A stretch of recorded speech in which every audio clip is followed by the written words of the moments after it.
Hi everyone, and welcome to yet another talk during the Risk Awareness Week. I'm really glad you joined us. And today I am joined by Sam Savage, who is Executive Director of probabilitymanagement.org, a non-profit organization devoted to curing the flaw of averages through improved communication of uncertainty. And I'll let Sam talk a little bit more about what flaw of averages and why it is so fundamentally important to understand, not just for the risk professionals, but to you, the decision makers, the business managers who are listening to us, and that will impact on how you plan, how you make decisions, how you budget, and so on.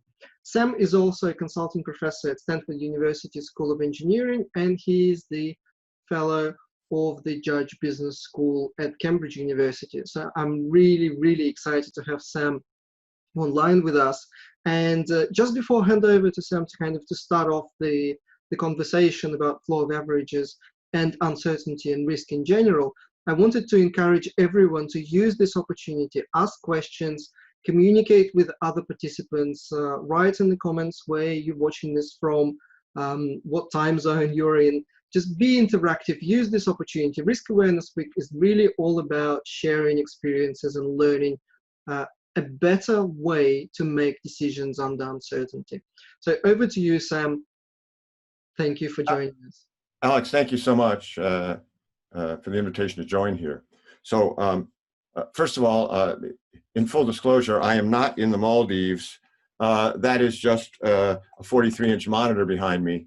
But if you know anything about behavioral economics, it makes you feel better, when you see yourself in an environment like, and who knows how much longer the Maldives will last. So let me start by talking about risk versus uncertainty.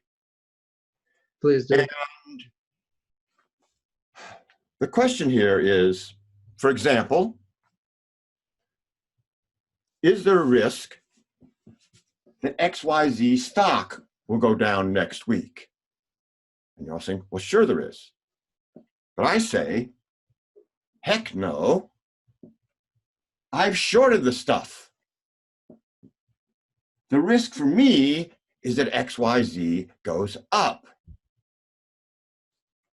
The moral here is that risk is in the eye of the beholder.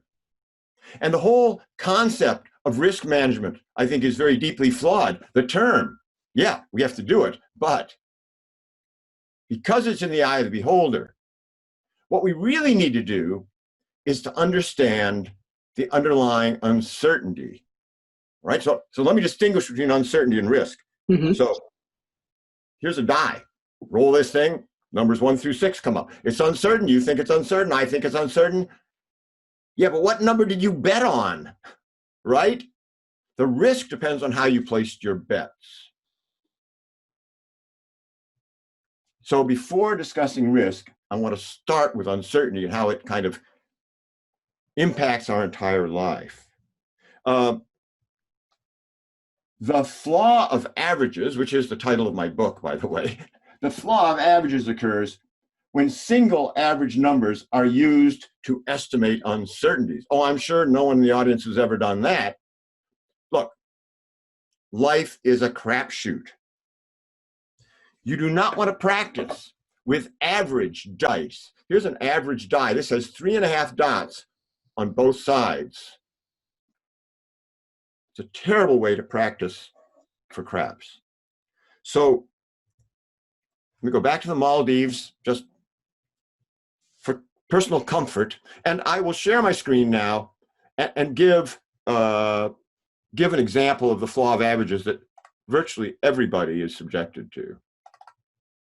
So let's imagine that we have a project of some sort, say a software project, or maybe better yet, a website that we're creating. There are 10 separate pages that need to be completed before the website can go live. And you have 10 separate teams to get this done fast, because it's a rush job. You've got 10 teams, each team is working on one page. As soon as all the teams are done, we can go live with the website. So, oh, but I don't know, has anyone developed a website? Is there any uncertainty in how long it takes a team to do something? Of course there is.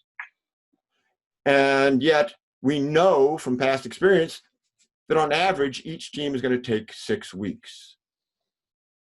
So let's think about this situation. The boss now shows up and says, hey, Alex, when is your page going to be done? And Alex says, As a good I'm not project sure, manager. boss. I don't know how long page 1 will take, or page 2, or page. And then the boss says, and again, correct me if I'm wrong, the boss says, Alex, give me a number.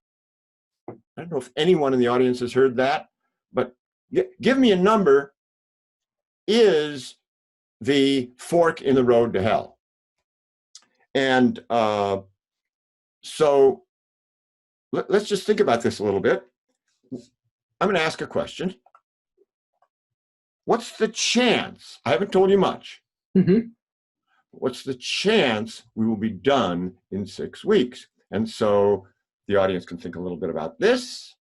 I know statistically what people think, but hey, 100% chance we'll be done in 6 weeks? No. 50%? Well, you can think about it just a little bit, and I'm going to give you the answer.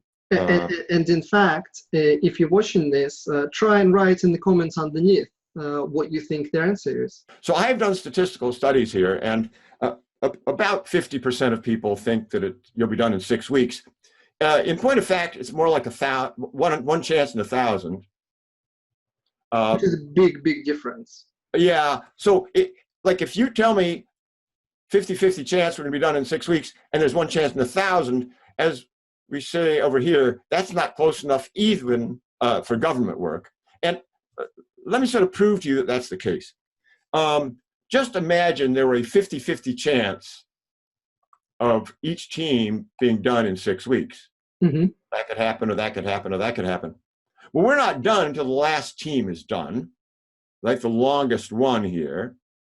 And that means if any team is over 6 weeks, then the whole project is over 6 weeks. Just imagine that each team is flipping a coin. Heads is under 6 weeks, tails is over 6 weeks. You can see now that you'd have to flip 10 heads in a row to be done in 6 weeks. Now, you've seen the flaw of averages here. Let me give you a more sobering example of this. Consider a drunk wandering back and forth in a busy highway. His average position is the center line.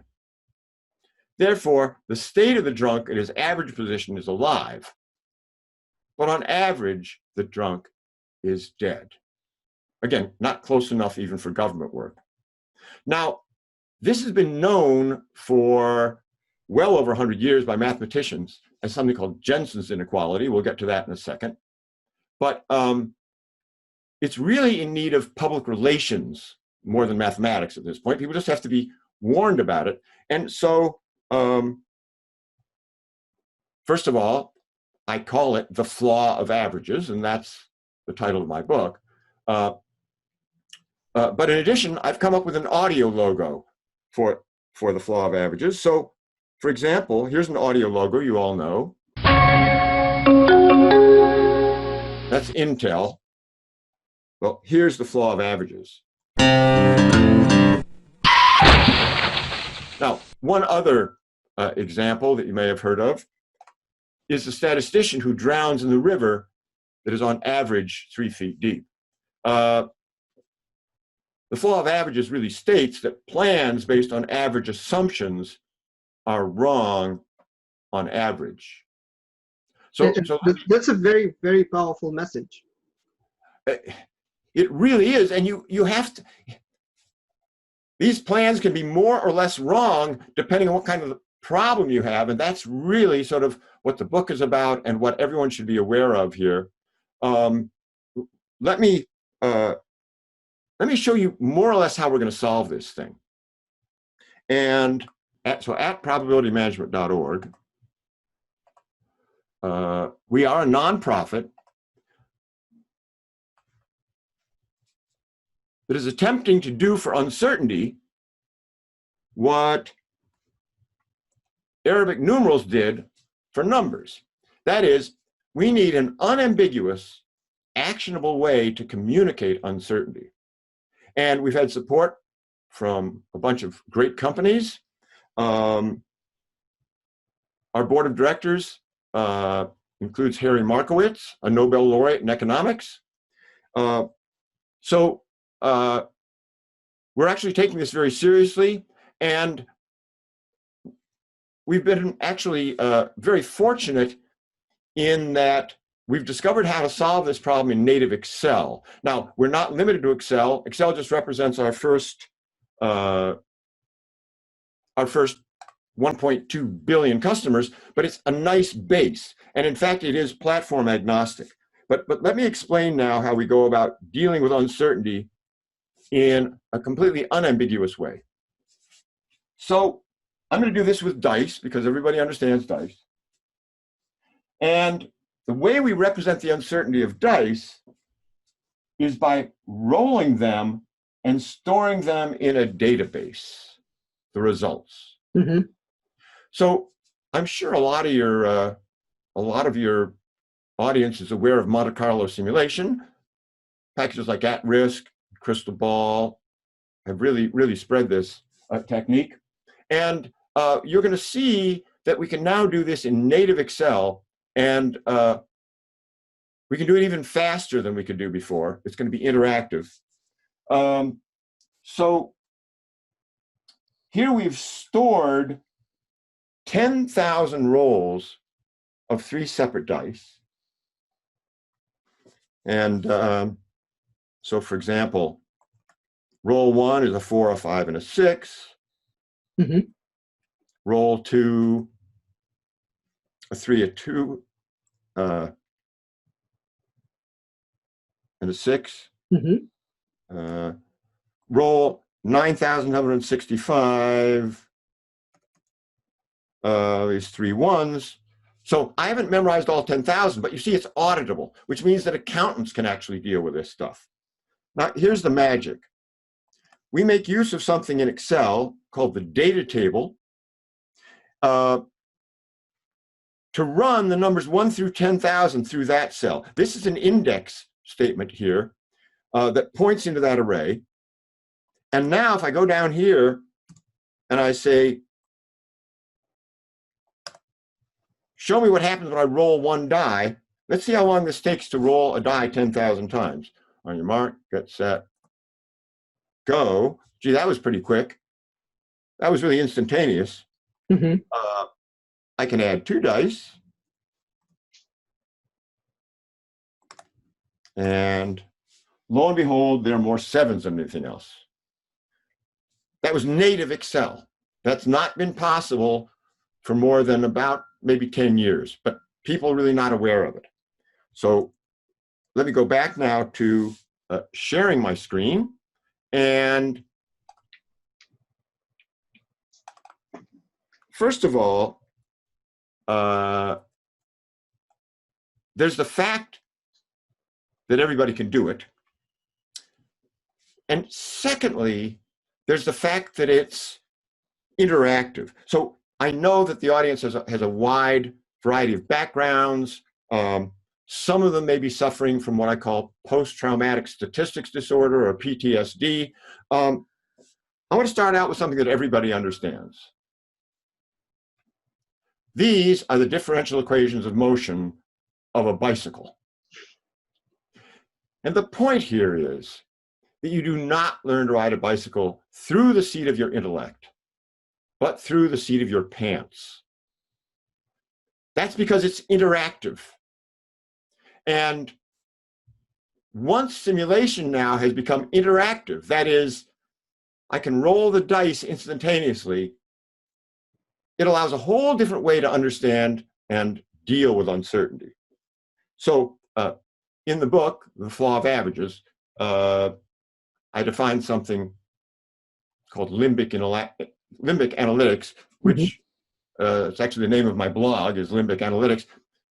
And that connects the seat of the intellect to the seat of the pants. The limbic system connects the reptilian brain to the rest of your brain.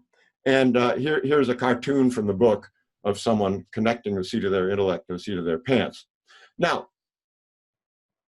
I haven't seen that much written about limbic analytics, but interactive computing opens up just whole new worlds to us, including in the area of risk.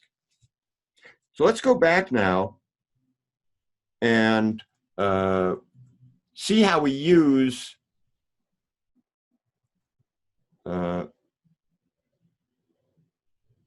let me just, while you're looking for the file, let me just quickly summarize some of the most important messages that you've just conveyed.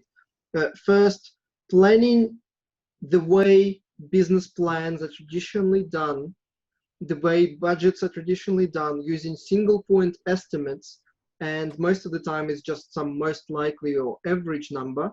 So planning using single point estimates on average gives you a wrong result, and often the result is so wrong that it's not a small thing. It's actually a huge difference which will, make or break businesses.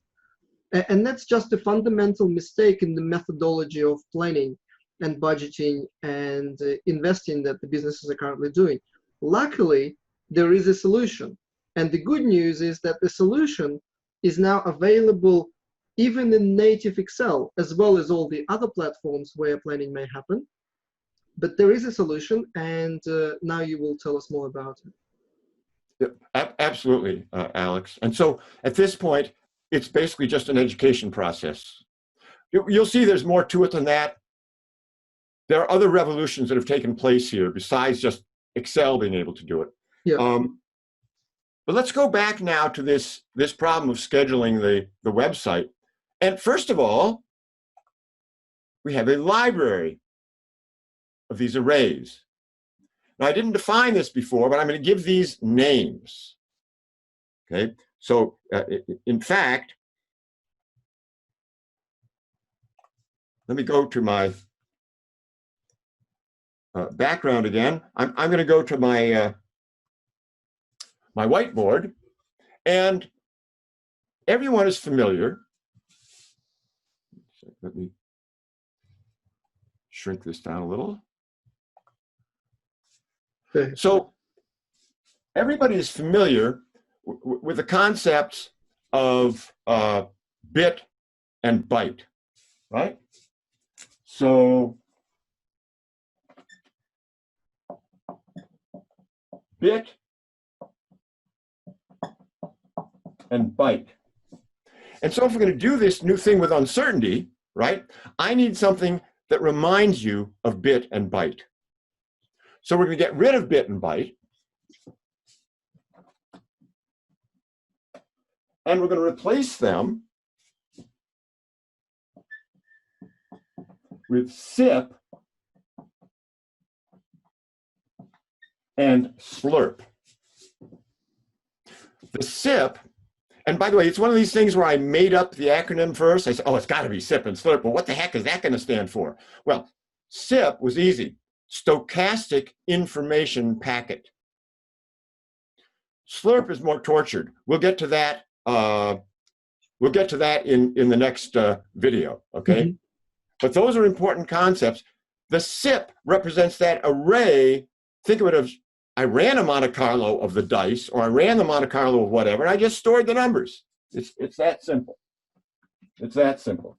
So we'll be talking now about using the SIPs and slurps, and I'm going to go back to the project again, because here's a really practical application of this stuff.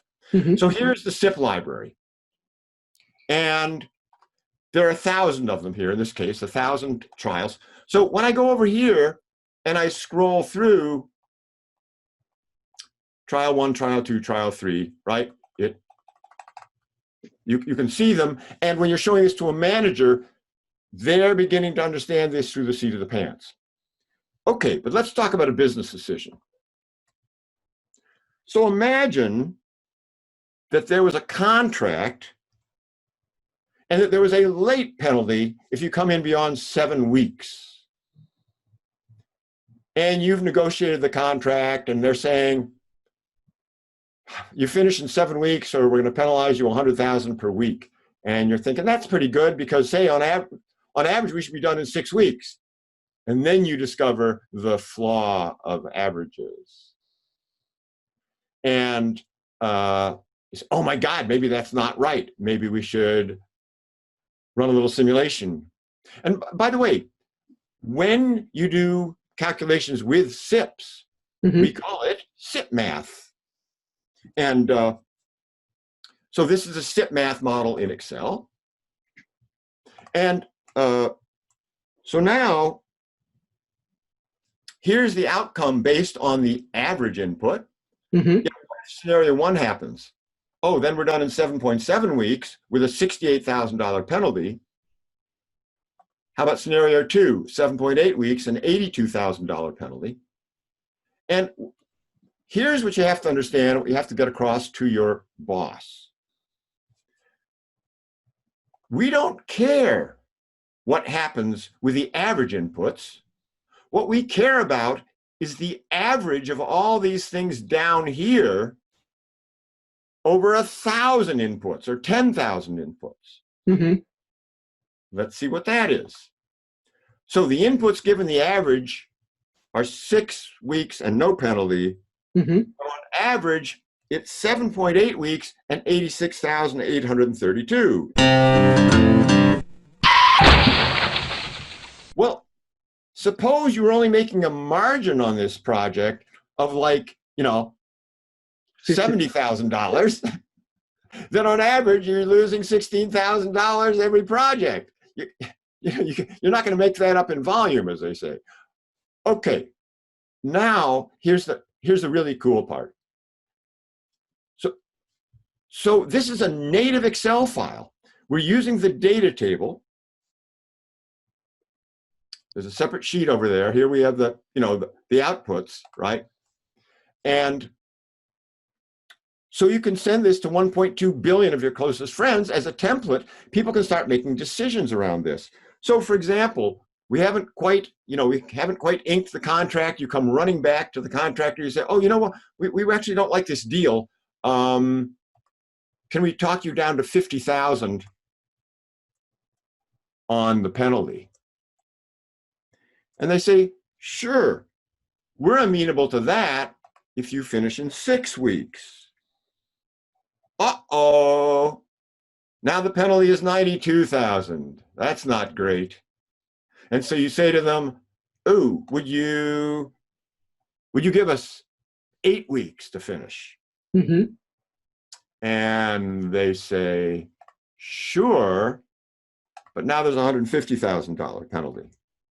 And you say, we'll take it. Hey, 23,000, I like that, okay? Well, but how are you making these decisions today? You're not. You're accepting the $86,000 loss without knowing it, and you're losing money. So it's devastating. It's devastatingly wrong. Now, so the 23,000 on the screen right now is the average of all penalties from the 1,000 trials that we've run. That is right. If the contract says you finish in 8 weeks or suffer 150,000 per week penalty, then if you were able to repeat this job over and over, the average penalty would be 23,891. Now, by the way, I don't like the 891. Remember, you went into this thing thinking, oh, we'll be done in 6 weeks with no penalty. Well, so now we're saying an average of 7.8 weeks and a $23,000 penalty. We know it's bigger than 10,000, right? Look, close counts with horseshoes, hand grenades, and simulation. The flaw of averages is so wrong that there's really nowhere but up to go from there, all right? Now, I want to point something else out. So this really is just a matter of getting people aware of these problems. And so in my book, The Flaw of Averages, I've got this concept that I call red words and green words. And this is an important part of sort of the public relations of this problem. So You know, Catholics can tell Catholic jokes, Jews can tell Jewish jokes. I'm a son of a statistician, so I can stick it to the statistician, so to speak. I have like license to do that. And one of the things I've done is I think, don't get me wrong, the theory of probability and statistics is powerful and elegant, but so is the steam locomotive. And they were developed around the same time.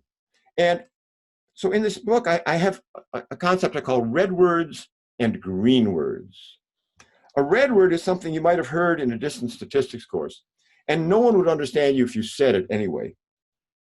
And I've got a glossary in the back of the book of red and green words. A green word is something that you could actually discuss with people. Anyway, so it looks like this. John Wiley, bless their hearts, printed the red words in Dracula font, like dripping with blood. And let's go back now to the red word name of the Flaw of Averages. So, oh, and by the way, the real definition of a red word, in case you have any doubts, is that a red word could not be uttered in a singles bar. Okay, so the green word is the Flaw of Averages. The red word is Jensen's inequality. Don't go around using that word. You'll get kicked out of your favorite singles bar. Now I want to describe this a little more. I'm now going to show another problem in which we're going to use the free SIPMath tools that are available at our nonprofit's website to solve a problem a little more from scratch. So here's a very common problem. Imagine we're ordering something for the Christmas season. It's 6 months in advance. We order it from China, and you get one shot. And you know, it's like a Christmas tree ornament. After Christmas, this thing is worthless. Mm-hmm. This is the classic capital investment problem in the face of uncertain demand. Every business has this problem. And I'm just telling you now that the cost per unit of these things is $30. We're going to sell them for 40. No uncertainty there. Of course, the real world is more complicated, but let's see if we can solve the simple problem first. Mm-hmm. This is a very, very common problem I run into, by the way. People say, well, that's just too simplistic. Well, can you solve the simplistic problem? No. As in, suppose you're trying to do accounting for someone. You're trying to run their accounting department. You say, oh, can you add 1 + 1? Oh, no, 1 + 1 is too simplistic. We need to add 4,780 to blah, blah, blah, blah, blah. But can you add 1 + 1? No, we can't, but that's too simplistic. Trust me, if you can't add 1 + 1, you can't do accounting. And so we have to start at this basic level. So anyway, our demand is uncertain, but everybody agrees that the best guess is 100,000 units. So when you go to your boss, because your boss is about to ask you, hey, Alex, what's profit going to be, right? Mm-hmm. When you go to your boss, the boss is going to agree, yeah, 100,000 is the best guess. Well, because it is the best guess, we order 100,000. This is our decision down here. How many should we order in the face of the uncertain demand? Well, if you order 100,000 and you sell 100,000, then you make $4 million, and the cost of goods sold was $3 million. So you're left with $1 million. And so your boss says, hey, Alex, what's profit going to be? And you say, well, it's so easy. I can't tell you the exact number because we don't know demand, but if you'll settle for an average, on average, it's $1 million. And I don't know what your experience is, Alex, but I think the boss is likely to settle for that average. Yep, exactly. Okay, now, here's a little analogy for you. Alex, I know you've had a lot of experience with Monte Carlo simulation. At Risk, Crystal Ball, there's Risk Solver from Frontline. These are excellent products. But I discovered, like in the early 90s, that people weren't using them. You could have been solving the flaw of averages with these products, but there was a huge barrier. Well, number one, you had to buy the software, but that's a small barrier compared to you would have been saving millions of dollars by doing it. Well, buy the software, for God's sake. Now we don't even have that excuse because you can do it in native Excel. But the real barrier was people didn't know what distribution of uncertainties to stick into the model. Is it a normal? Is it a log? Yep. And how would they know, right? And if they did, how would their estimate even have any credibility? And that really was a roadblock. But just a minute, there's an analogous problem. Pretty much all of us use light bulbs, and yet we don't know how to generate the electricity required for our light bulbs. Gee, how do we do that? I'll tell you how. There is something called the power grid. And the power grid takes electricity from the people who do know how to generate it, and it runs it through a system of wires to the people who need it. Yep. People who need it don't know how to generate it, and they don't need to. Now, in the US, we have a standard called the 60-cycle AC 110-volt current standard. There's a different one in Europe. But now I can tell you what probabilitymanagement.org does.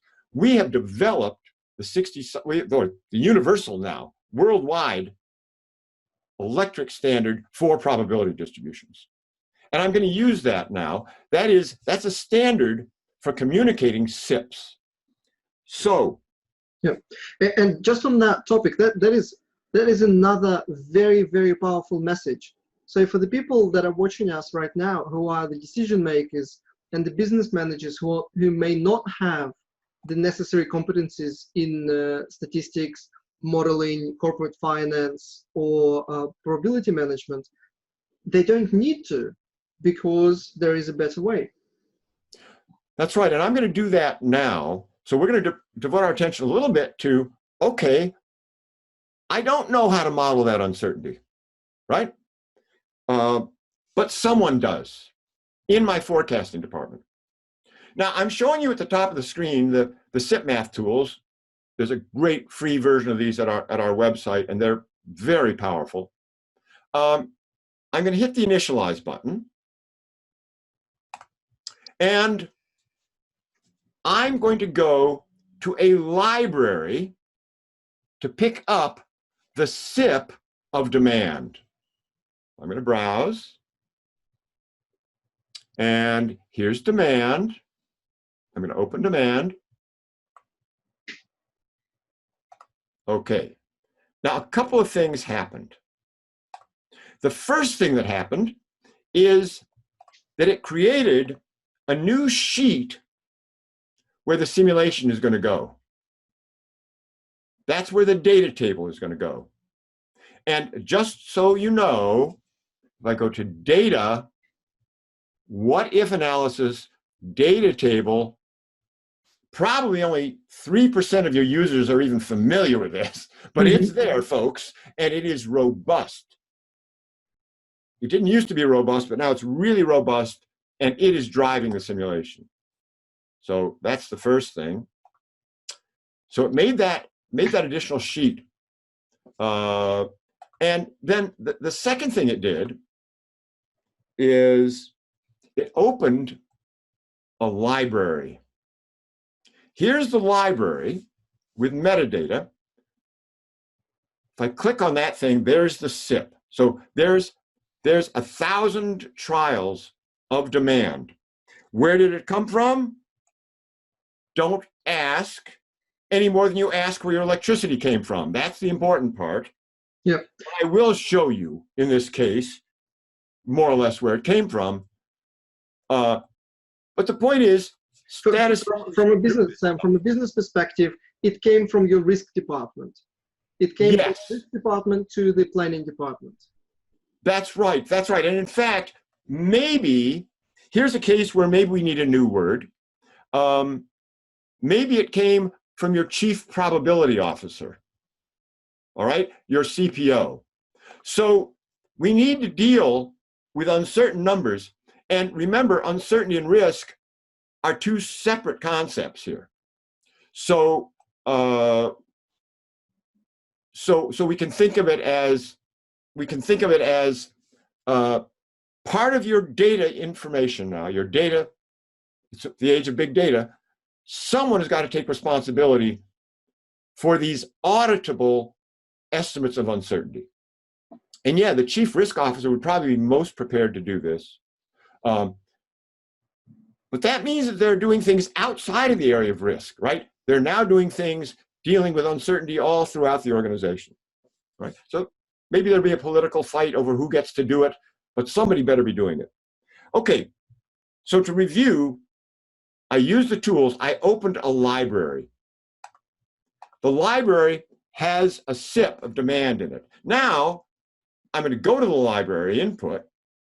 I'm going to ask for demand. Just take a look again. I put my cursor right in that cell, just as a number. I'm now going to go to demand in my library, open that, and look what I have. I have a little histogram in there that's a sparkline graph, and it's an index into the demand SIP, just as we had an index going into the dice earlier. So there's trial 1, trial 2, trial 3. There are 1,000 trials. Oh, and let's look at profit down here. So first of all, I can just plug in the average value. Well, if you plug in the average of 100,000 in demand, then you get a profit of $1 million. But is that your average profit? Alex, you want to explain this? Or what's your estimate? I'm sensing that the average profit will be much, much, much smaller. Why? Because each trial we've run, it will actually fluctuate significantly, and then when all those fluctuations are collected together and the average of those fluctuations is taken, that will show a very different number. Well, it does, but not just because of the fluctuations. Here's what kills you. Here is what kills you. If the average demand is below 100,000, then you make less money. Mm-hmm. In fact, well, it could be a lot less money. Let's just go back to the trial values here. Trial 9, that's a pretty nice one. Okay, on trial 9, the demand was 66,000. Oh my God, you lost $325,000. Oh yeah, but what if the demand is greater than 100,000? You're dead. You only ordered 100,000. Yeah. So your upside is limited, but the downside is significant. That is exactly the way to look at it. You said it just right. The upside is limited, the downside is unlimited. And so what we see here is there's an if statement that says if the actual amount is greater than the ordered, then you're stuck with the ordered. Otherwise, you get the actual. Mm-hmm. Now let's just see how bad it gets. And notice right here, see, we're stuck at $1 million. We can never exceed that. Now I put the cursor in that cell. I define outputs, and I click in the profit cell, and then I click OK. Oh, now we get a little graph in here. Here I can make that graph a lot bigger. I can go over. Well, let's just a sec before I make it bigger. If I go to the PM table sheet now, I have an output SIP called profit, and you're not going to find anything in there bigger than $1 million. Oh, but there's trial 9 at minus 325 100. Okay, so I can simply say, give me the average of profit equals average. Ooh, got to spell that a little better. The average of profit. And let's format that so we know what it looks like here. We'll just put that in $signs. Okay, so the profit of the average demand is $1 million, and the average profit is about 600,000. Again, not close enough, even for government work. Yeah. Now, at this point, let me just do a little tiny bit of math for everybody. Okay, and I'm going to go to my whiteboard. And so here's a graph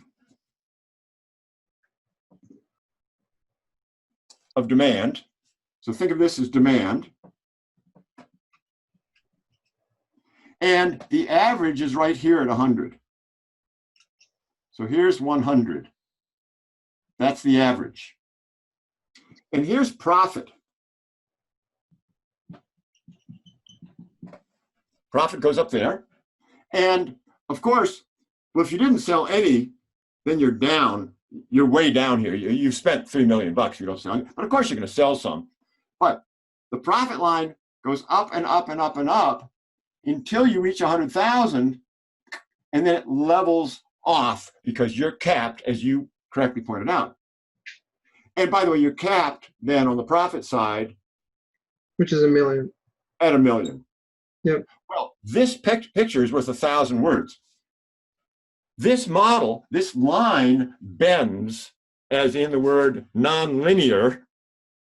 Jensen's inequality has to do with nonlinear functions. So if the spreadsheet as a whole has a nonlinear relationship to the uncertain inputs, then the average input is not going to give you the average output. Right? And that's the fundamental idea behind Jensen's inequality. It is everywhere, folks.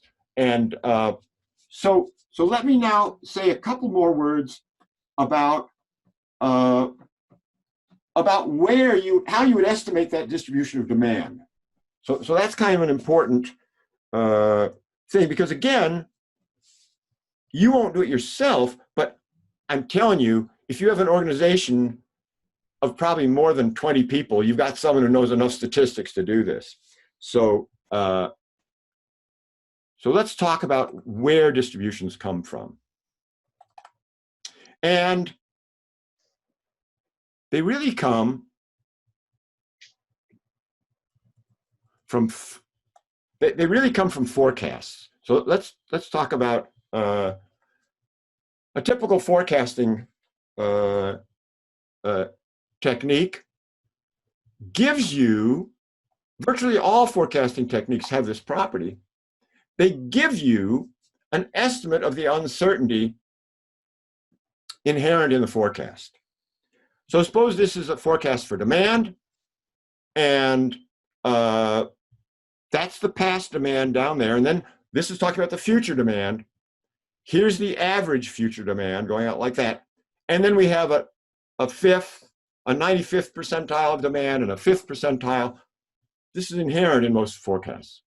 Well, from that, we can estimate a distribution. In this case, a normal distribution. We have a confidence range.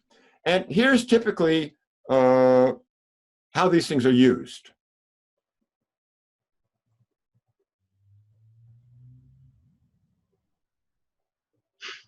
And flush down the curve. And no one ever sees it. And what happens next?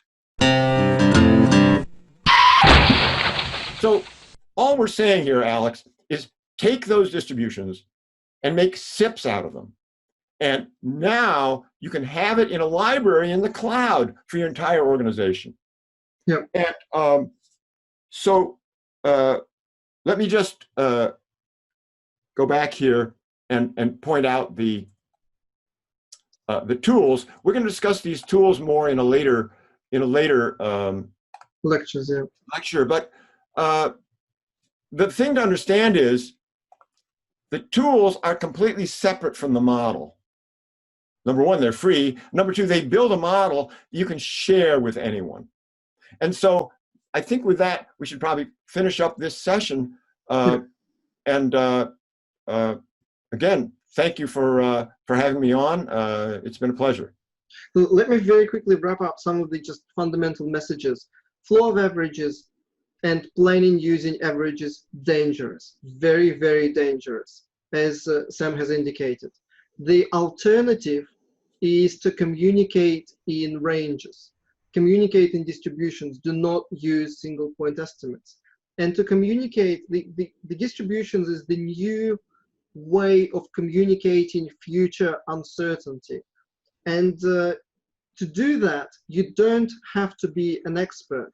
You probably have people in your organization, quite likely in your risk management team, who can do the models, who can prepare the distributions, and then send you all the files that look like, just like normal Excel, open in the normal Excel, and behave just like as normal Excel. And that gives you significant more insight into future planning. Does that sound about right? Summarizing. Oh, excellent, excellent summary, Alex. And then imagine that these SIP libraries are stored in the cloud and updated weekly, daily, hourly. It depends on what business you're in, right? Exactly. That's another very powerful message. They can be updated centrally and they're auditable. Exactly. That's a win-win for every department in the organization. Exactly. Exactly. Okay, well, thank you very much for your attention. Don't forget to ask questions underneath this video. Make sure you discuss this. You have some sort of chats with other participants. Be interactive. Use this opportunity and share these messages that you've just heard with your business planning team, with your procurement team, with your finance team, with your marketing team. Get that message across. This is a very powerful message. See you in the next session.